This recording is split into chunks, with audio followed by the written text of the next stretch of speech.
Pulwama, there was the Balakot airstrike. Now, today, I think we're going to see something more than that. You do not ask a murderer to investigate his own murders. The Pakistanis have to understand that they cannot kill Indians with impunity. But if you do something to us, then be prepared for a response. Blood is going to flow. I'm sorry to say it will flow possibly more on their side than on ours. I did so when it happened. I was actually in Lakshadweep with a parliamentary committee.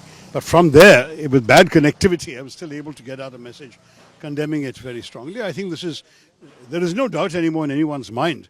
This is part of a pattern we have seen for a quarter of a century. Going back to Chhattisgarh in 2000 and going through so many other incidents. And most notably, of course, we've seen Uri, we've seen Sangrota, we've seen Pathankot, we've seen Pulwama, and now we have seen the horrors of Pahalgam. I think it's very clear there is a pattern. People are encouraged, trained, armed, equipped, and often guided from across the border. Then Pakistan denies all responsibility. Eventually, responsibility is established, proven, including by foreign intelligence agencies. And then India has to cede, but we tend not to escalate beyond the point. Last two times, there was some retaliation. After Uri, the government sent a surgical strike across the border. And after after Pulwama, there was the Balakot airstrike. Now, today, I think we're going to see something more than that. I think it's very clear that while we have a whole range of options, diplomatic, economic, intelligence sharing, covert action, overt action, all of that, some sort of visible military response is unavoidable. I think the nation is demanding it and expecting it. No one knows what it will be, where it will be, and when it will be. But I am convinced there will be some response. So at the same time, after Modi government came into power, it's the seventh or eighth time this type of attack is going on. It's at least the 11th or 12th time that the casualties have been more than one or two people. There have been dozens of attacks with one or two victims, but if you look at the number of attacks which has taken at least double-figure tolls, this must be at least the 10th or 12th. Right now, Pakistan says that they are open to neutral investigation. So how you... Listen, these are the people who were invited to participate in the investigation into Pathankot. They sent their intelligence. Even we gave them access to an Indian Air Force base. And they went back and said, oh, the Indians did it to themselves. I will have no interest personally in Pakistan's participation in any investigation. You do not ask a murderer to investigate his own murders. Right now, India said that every Pakistani is to go back to their country, and also they have stopped the Indus Valley Treaty as well. So how you see these measures taken by Indian government? Look, the human costs of people being forced to go back is sad. I know there are, in Kerala alone, I believe 59 Pakistani citizens are medical patients here, and they will have to go in the middle of their treatment. There are husbands and wives across the border in both countries who will be affected. There are complicated cases where one parent has one passport, the child has another passport. I feel sorry for them. But I think when the government wants to send a very strong signal that normal relations are no longer possible, this inevitably happens. Ordinary human beings are the victims. When it comes to the Indus Waters Treaty, it has not been abrogated. It has been placed in abeyance, which is like saying it's been suspended.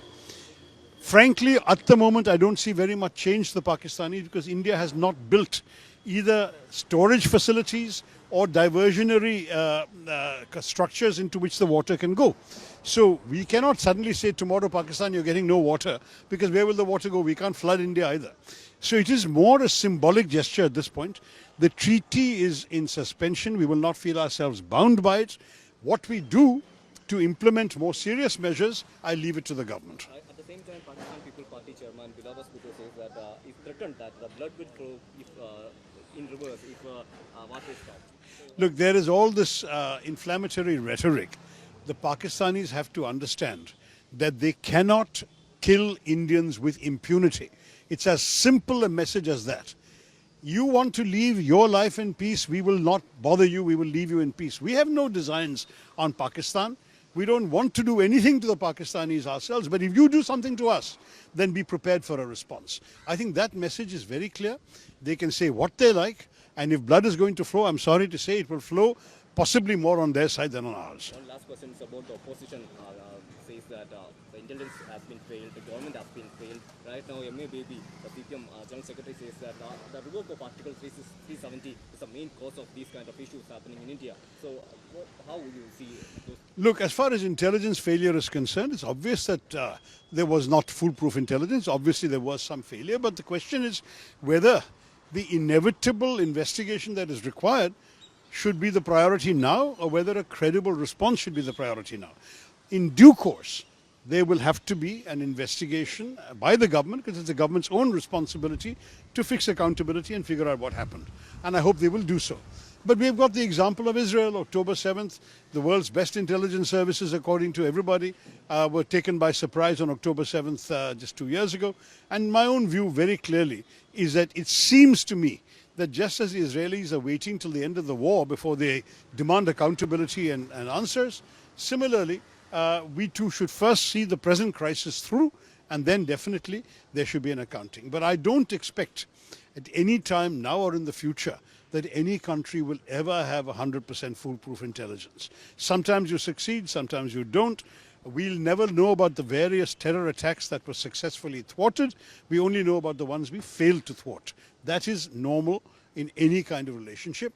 I do agree that there were failures, but I do not agree right now that that should be the main focus. Main focus should be the outrageous crimes committed against innocent Indian tourists, the damage that is sought to be wrought to the economy of Kashmir in order to increase discontent in Kashmir, the damage being done to communal relations even within India by their kind of inflammatory communal rhetoric when the general in charge of the Pakistan army says Hindus and Muslims can never live together. What is the message he wants to send? This is disgraceful, contemptible language, and we must stand up firmly and unitedly against it. To my mind, all of India is united in wanting to give a fitting response to the Pakistanis. Minutes before Narendra Modi in the Man Ki Baat says that the perpetrators will get a harsh hit response. So do you think this harsh hit response will give at a time quickly for the... No, I'm sure it won't be too long in coming, but obviously the government will not signal what it is until it's happened. I mean, you have some desire to show some element of surprise in what you do, but there will certainly be a response. And what is more, I believe the nation will support whatever response the government judges appropriate, because we are no longer going to take this lying down. When we are talking that there are tensions going on in Pakistan and India borders, so how you see those things as well? Look, it's sad. No one wants war. Any government of India is focused, first of all, on the development of India, on the economy, on the growth, on the prosperity of the Indian people. We don't want to be distracted by war. We didn't start this. And let's make that very clear. We are a country that is not interested in initiating war with anybody. It's not in our civilizational history. It is not in our recent political history. We are a country that wants to live in peace and focus on the well-being of our own people. Unfortunately, there are malign, evil men on the other side of the border who will not let us live in peace, who are determined to destroy all hopes of peace in our country. And that is why it is indispensable that we teach them a lesson so they're not tempted to misbehave like this again in future. The last question is about Trump. The statement, he said that India and Pakistan will figure it out one way or other. This is what Trump said. One way or the other? Well, we're going to try. We've tried many ways. I think we'll try one more. And then we'll see how they're going to figure it out in response. And then if necessary, we'll respond again. Okay.